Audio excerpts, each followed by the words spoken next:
Ang halamang Aglonema Snow White ay isang money magnet at ito ay humihikayat ng kaswertihan, kasaganahan at nagpapaunlad din ng ating kabuhayan dahil sa kanyang magaganda at makikintab at magandang aura ng kanyang mga dahon.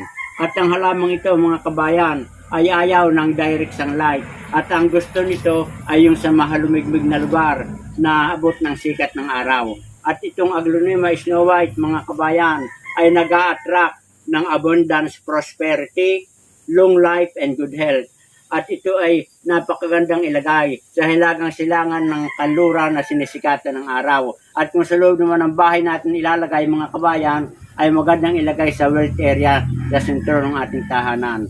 At yung mga sinabi kong ito mga kabayan, ay pawang mga gabay lamang. Pero kung ating sasamahan ng matinding paniniwala, at tayo ay gumagalaw, at tayo ay masipag at matyaga, ay walang imposible. At tayo sasamahan natin ng dasal kay Lord. At ang sabi nga ng mga sinauna, yung mga makakata, S plus T equals RD. Kailangan tayo ay may sipag, tiyaga at right direction para ating makamtan yung mga mithiin natin sa buhay.